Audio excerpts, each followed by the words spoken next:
Masih ingat tentang pembahasan kita minggu lalu? Ya, minggu lalu kita membahas tentang optimis, ikhtiar, dan tawakal.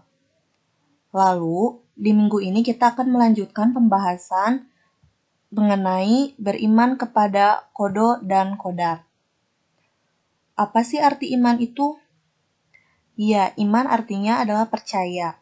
Jadi, beriman kepada kodo dan kodar artinya meyakini atau percaya terhadap semua ketetapan yang telah Allah berikan untuk makhluknya. Sebelum kita membahas tentang kodo dan kodar lebih lanjut, kita lihat dulu ya tentang tujuan pembelajarannya. Nah, ini adalah tujuan pembelajaran dari materi beriman kepada kodo dan kodar. Jadi, setelah mengikuti proses pembelajaran ini, peserta didik diharapkan mampu untuk mendeskripsikan pengertian kodo, kodar, dan takdir dengan benar.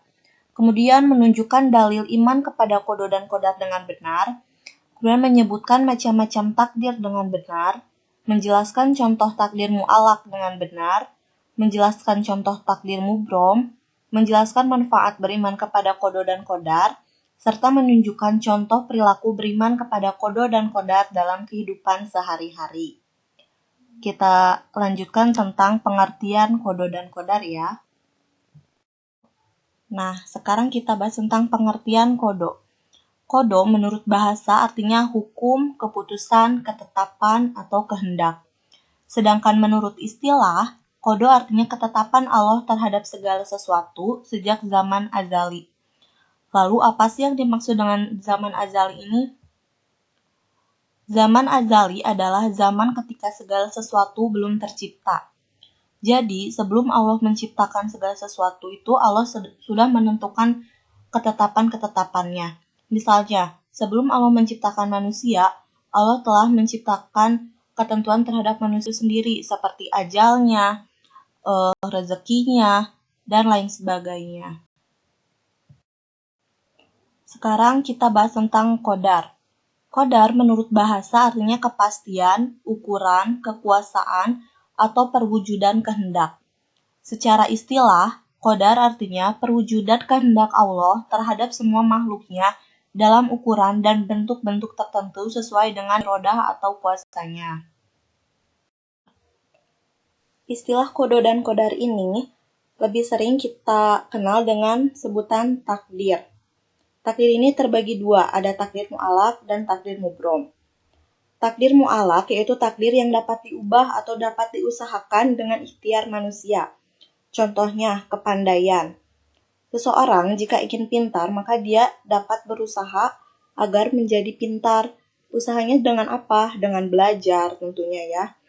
Nah, kalau ada orang yang berkata, saya tuh bodoh, emang takdir saya jadi orang bodoh, itu salah ya, karena bodoh itu bukan takdir. Dia bisa berusaha untuk menjadi pandai dengan belajar. Adapun kalau dia tetap bodoh, berarti itu adalah kemalasan. Dengan dia menghilangkan rasa malasnya dan dia terus berikhtiar, terus berusaha untuk belajar agar menjadi pandai, maka insya Allah dia akan menjadi pandai. Begitupun dengan kesehatan. Kesehatan juga dapat kita usahakan dengan menjaga pola makan, dengan senantiasa berolahraga, menjaga kebersihan, dan sebagainya. Nah, dalil tentang takdir mu'alaq ini terdapat dalam Quran Surat Ar-Ra'd ayat 11, yang artinya itu Allah tidak akan mengubah suatu kaum kecuali dengan dia mengubahnya. Artinya diperlukan ada ikhtiar untuk mengubah nasibnya tersebut. Kemudian ada takdir mubrom, yaitu ketetapan Allah yang sudah pasti atau mutlak, seperti ajal, usia, api yang bersifat panas, gaya gravitasi, dan terjadinya hari kiamat. Nah, ketetapan-ketetapan ini tidak bisa diubah dengan usaha manusia, karena ini merupakan mutlak keputusan Allah.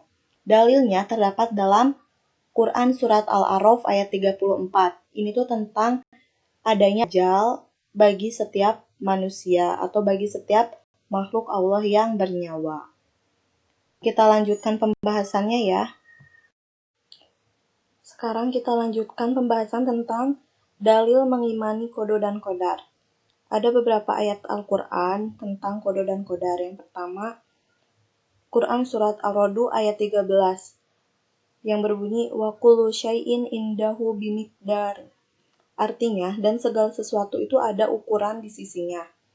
Kemudian Quran Surat Ar-Ra'd ayat 11. Innallaha la yughayyiru ma biqaumin hatta yughayyiru ma bi anfusihim. Yang artinya sesungguhnya Allah tidak akan mengubah suatu kaum sebelum mereka mengubah keadaan diri mereka sendiri. Selanjutnya, Quran Surat Al-A'raf ayat 34. Walikulli ummatin ajal, fa idza jaa ajaluhum la yastakhiruna sa'ah wa la yastaqdimun. Yang artinya, dan setiap umat mempunyai ajal atau batas waktu. Apabila ajalnya telah tiba, mereka tidak dapat meminta penundaan atau percepatan sesaat pun. Kemudian ada Quran Surat Al-Hadid ayat 22. Ma asoba min musibatin fil ard wala fi anfusikum illa fi kitabim min qabli an nabra'aha.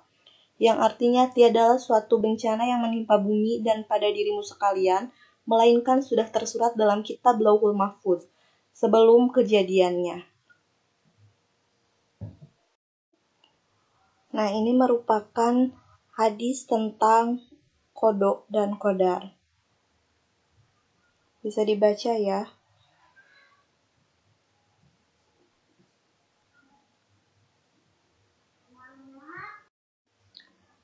Yang selanjutnya, kita akan membahas tentang manfaat mengimani qada dan qadar. Yang pertama, menenangkan jiwa. Orang yang mengimani qada dan qadar, tentunya jiwanya akan senantiasa tenang. Tidak ada kekhawatiran dalam dirinya, karena ia yakin bahwa apapun yang terjadi merupakan kehendak Allah, dan Allah senantiasa menghendaki kebaikan pada diri hambanya.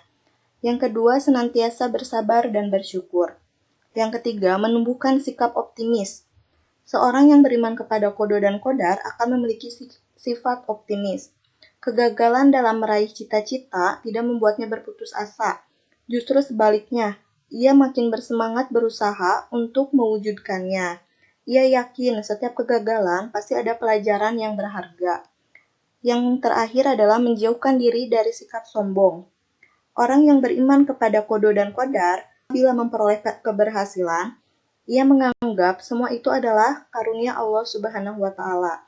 Ia tidak pernah mengatakan semua itu merupakan hasil usahanya sendiri. Ia tetap merasa rendah hati kepada siapapun.